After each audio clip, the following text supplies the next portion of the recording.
ನಮಸ್ಕಾರ. KPSC ನಡೆಸಿದಂತಹ KS ಮರುಪರೀಕ್ಷೆಯಲ್ಲಿ Kannada ಅಭ್ಯರ್ಥಿಗಳಿಗೆ ಅನ್ಯಾಯ ಆಗಿತ್ತು. ಅದು ಸರ್ಕಾರ ಆಗಿರ್ಬೋದು, ಕೆಪಿಎಸ್ಸಿ ಆಗಿರ್ಬೋದು, ಕನ್ನಡ ಮಕ್ಕಳಿಗೆ ಅಂದ್ರೆ ಕೆಎಸ್ ಕನ್ನಡ ಅಭ್ಯರ್ಥಿಗಳಿಗೆ ನ್ಯಾಯ ಕೊಟ್ಟಿಲ್ಲ. ಅದನ್ನ ಕೋರ್ಟ್ ಮೆಟ್ಲೇರಿ ಅದರಿಂದ ಕೆಲವೊಂದಷ್ಟು ಜನ ಮೇನ್ಸಿಗೆ ಅವಕಾಶ ಮಾಡಿಕೊಟ್ಟಿದ್ರು. ಅಂದ್ರೆ ಶರ್ವಾಣಿ ಟಿ ಗೌಡ ಮೇಡಮ್ ಅವ್ರ ಕಡೆಯಿಂದ 10844 ಆ ಒಂದು ರಿಟ್ ಪಿಟಿಷನ್, ಅದರಿಂದ ಒಬ್ಬರಿಗೆ ಜಸ್ಟಿಸ್ ಸಿಕ್ಕಿತ್ತು. ಅದನ್ನ ನೋಡ್ಕೊಂಡು ಎಲ್ಲರಿಗೂ ಜಸ್ಟಿಸ್ ಸಿಕ್ತು. ಆಲ್ಮೋಸ್ಟ್ 300+ ಸ್ಟೂಡೆಂಟ್ಸ್ಗೆ ಕೆಎಸ್ ಪ್ರಿಲಿಮ್ಸ್ ಇಂದ ಮೇನ್ಸ್ ಬರೆದಿದ್ರು. ಅದಾದ್ಮೇಲೆ ನಾವು 350 ಮೆಂಬರ್ಸ್ನ ಕ್ಯಾಟಲ್ಲಿ ನಾವು ಫೈಲ್ ಮಾಡಿದ್ವಿ. ಈಗ ನೆಕ್ಸ್ಟ್ 708 ಅಪ್ಲಿಕೆಂಟ್ ನಮಗೆ ಏನು ಅಡ್ಮಿಟ್ ಕಾರ್ಡು ಮತ್ತು ಅಪ್ಲಿಕೇಶನ್ ಕೊಟ್ಟವ್ರದ್ದು ಎಲ್ಲರದು ನಿನ್ನೆ ನಾವು ಅದನ್ನ ಫೈಲ್ ಮಾಡಿದ್ದೀವಿ. ಅದ್ರ ಜೊತೆ ಇನ್ನು 20, 10 ಈ ಥರ ಸುಮಾರು ಒಂದು 10 ಫೈಲ್ಸ್ ನಾಳೆ ನಾಡ್ದು ಅಂದರೆ 5th ಫೈಲ್ ಮಾಡ್ತಾ ಇದೀವಿ ನಾವು. ಸ್ಟೂಡೆಂಟ್ಸು ಈಗ ಆಲ್ಮೋಸ್ಟ್ 708 ಅಪ್ಲಿಕೆಂಟ್ ನಾವು ಫೈಲ್ ಮಾಡಿದ್ದೀವಿ. ಇನ್ನು ಆಲ್ಮೋಸ್ಟ್ ಒಂದು 1000 ಅಪ್ಲಿಕೇಶನ್ ಮತ್ತು ಅಡ್ಮಿಟ್ ಕಾರ್ಡ್ ಇದ್ದಾವೆ. ಅದನ್ನು ಎಲ್ಲನೂ ಮ್ಯಾಕ್ಸಿಮಮ್ ನಾವು ಫೈಲ್ ಮಾಡ್ತಾನೆ ಇದ್ದೀವಿ. ಡೈಲಿ ಆಲ್ಮೋಸ್ಟ್ ಒಂದು 10-15 ಫೈಲ್ ರೆಡಿ ಮಾಡಿಕೊಂಡು ನಾವು ಕರ್ನಾಟಕ ಅಡ್ಮಿನಿಸ್ಟ್ರೇಟಿವ್ ಟ್ರಿಬ್ಯುನಲ್ಲಿ ಫೈಲ್ ಮಾಡ್ತಾ ಇದ್ದೀವಿ. ಇದ್ರ ಜೊತೆ ಇನ್ನು ಸ್ಟೂಡೆಂಟ್ಸು ಹಲವಾರು ಸ್ಟೂಡೆಂಟ್ಸು ಪೆಂಡಿಂಗ್ ಇದ್ರೆ, ಯಾರಾದರೂ ಕೊಡಬೇಕು ಅಂದರೆ ಅಪ್ಲಿಕೇಶನ್ಸ್ ಮತ್ತು ಅಡ್ಮಿಟ್ ಕಾರ್ಡು ತೊಗೊಂಬಂದು ಅಕ್ಸಾ ಆಫೀಸ್ಗೆ ಅಂದರೆ ರಾಜಾಜಿನಗರದಲ್ಲಿ ಬಂದು ನೀವು ಕೊಟ್ಟರೆ ನಾವು ಎಲ್ಲದೂ ಅಪ್ಲಿಕೇಶನ್ ಹಾಕ್ತೀವಿ. ಇಲ್ಲಾಂದರೆ ನೀವೇ ಯಾರಾದರೂ ಅಡ್ವೊಕೇಟ್ಸ್ ಇಟ್ಕೊಂಡು ನೀವು ಅಪ್ಲಿಕೇಶನ್ ಹಾಕ್ಬೋದು. ಇದ್ರ ಜೊತೆ ಏನಪ್ಪ ಅಂದರೆ KPSCಯಲ್ಲಿ ಈಗ ನೀವು ನೋಡ್ಬೋದು, ಸರ್ಕಾರ ಮತ್ತು KPSC, ಸರ್ಕಾರ KPSC ನಡೆಸ್ತಾ ಇದೆಯೋ ಇಲ್ಲ KPSC ಸರ್ಕಾರ ನಡೆಸ್ತಾ ಇದೆಯೋ ಗೊತ್ತಾಗ್ತಾ ಇಲ್ಲ. ಯಾಕೆ ಅಂತಂದರೆ ಯಾವುದೇ ಪ್ರತಿಯೊಂದು ನೋಟಿಫಿಕೇಶನ್ಲೂ ಒಂದು ಲೂಪ್ ಹೋಲ್ಸ್ ಇದೆ. ಒಂದಲ್ಲ ಹಲವಾರು ಲೂಪ್ ಹೋಲ್ಸ್ ಇದೆ. ಆದರೆ ಸರ್ಕಾರ ಎಚ್ಚೆತ್ಕೊಂಡೇ ಇಲ್ಲ.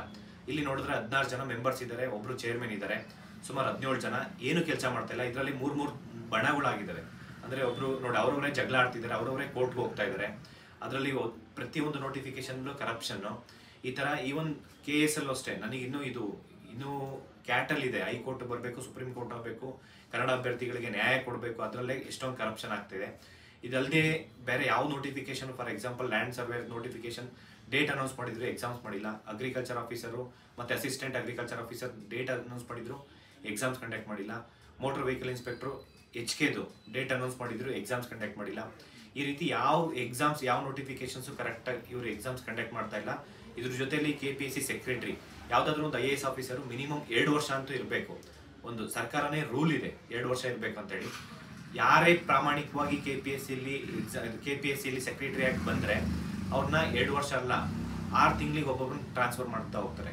ಲಾಸ್ಟ್ 1.5 ಇಯರಿಂದ ಆಲ್ಮೋಸ್ಟ್ 3 ಜನ, ಲತಾ ಕುಮಾರಿ ಮೇಡಮ್ ಇರ್ಬೋದು, ರಾಕೇಶ್ ಕುಮಾರ್ ಸರು ಮತ್ತು ಇವರು ರಣದೀಪ್ ಚೌಧರಿ ಸರು, ಇವ್ರನ್ನ 3 ಜನ ಲಾಸ್ಟ್ 1.5 ಇಯರ್, ಆಲ್ಮೋಸ್ಟ್ ಲಾಸ್ಟ್ 2 ಇಯರ್ಸಲ್ಲಿ ವಿಕಾಸ್ ಸರ್ ಸೇರ್ಕೊಂಡು 4 ಜನ KPSC ಸೆಕ್ರೆಟರಿನ ಟ್ರಾನ್ಸ್ಫರ್ ಮಾಡ್ಕೊಂಡಿದ್ದಾರೆ. ಒಬ್ಬೊಬ್ಬರು ಸೆಕ್ರೆಟರಿನ ಇವ್ರು KPSC ಮೆಂಬರ್ಸ್ ಹೇಳ್ದಂಗೆ ಕೇಳಲಿಲ್ಲ ಅಂತ ಅಂದರೆ, ಕರಪ್ಷನ್ ಮಾಡೋದಕ್ಕೆ ಇವ್ರು ಅನುಕೂಲ ಮಾಡಿಕೊಟ್ಟಿಲ್ಲ ಅಂತಂದರೆ, ಸರ್ಕಾರಕ್ಕೆ ಮಿನಿಮಮ್ 2 ಕೋಟಿ ದುಡ್ಡು ಕೊಡ್ತಾರೆ.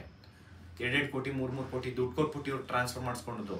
ಸರ್ಕಾರ ಅದಕ್ಕೆ ಹೇಳ್ತಾ ಇದೀನಿ, ಸರ್ಕಾರನ ಇವ್ರು ನಡೆಸ್ತಾ ಇದ್ದಾರೋ ಇಲ್ಲ ಸರ್ಕಾರ KPSC ನಡೆಸ್ತಾ ಇದೆಯೋ, KPSC ಸರ್ಕಾರ ನಡೆಸ್ತಾ ಇದೆಯೋ ಗೊತ್ತಾಗ್ತಾ ಇಲ್ಲ. ಇದರಲ್ಲಿ ಕರಪ್ಷನ್ ಮಾಡೋದಕ್ಕೆ KPSC ಇದು ಭ್ರಷ್ಟಾಚಾರ ಮುಕ್ತ ನೇಮಕಾತಿ ಮಾಡಬೇಕು ಅಂತ ಹೇಳ್ಬಿಟ್ಟು ನಾವು ಸಾಕಷ್ಟು ಪ್ರತಿಭಟನೆ ಮಾಡಿದ್ವಿ.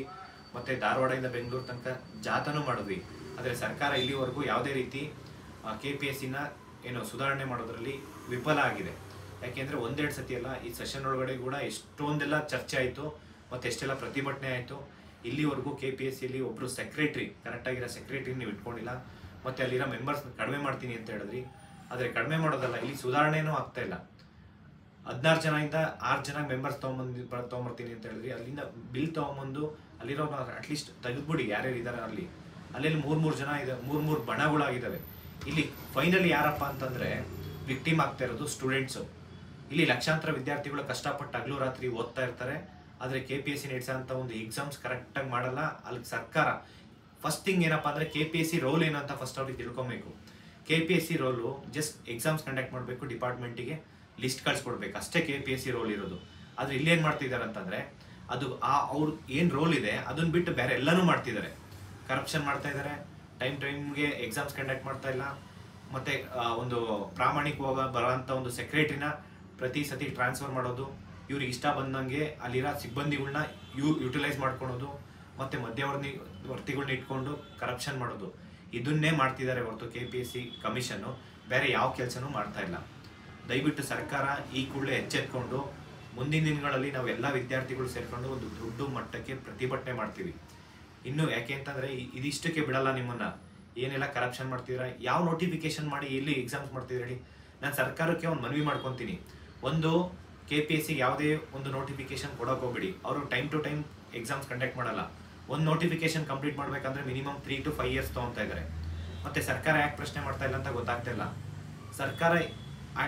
ಸರ್ಕಾರ KPSC ನೋಟಿಫಿಕೇಶನ್ ಎಕ್ಸಾಮ್ಸ್ ಕಂಡಕ್ಟ್ ಮಾಡೋದಕ್ಕೆ ಕೊಡಲೇಬೇಡಿ, ಎಲ್ಲ KE ಕೊಡಿ, ಇಲ್ಲಾಂದ್ರೆ ಯಾವುದಾದ್ರೂ ಒಂದು ಏಜೆನ್ಸಿ ಕೊಟ್ಬಿಡಿ. ದಯವಿಟ್ಟು ಎಲ್ಲ ವಿದ್ಯಾರ್ಥಿಗಳಿಗೆ ಅನುಕೂಲ ಆಗೋ ರೀತಿ ಸರ್ಕಾರ ಇರಬೇಕು ಹೊರತು KPSC ಹೇಳ್ದಂಗೆ ಮಾತ್ರ ಕೇಳಕ್ಕೆ ಹೋಗ್ಬೇಡಿ.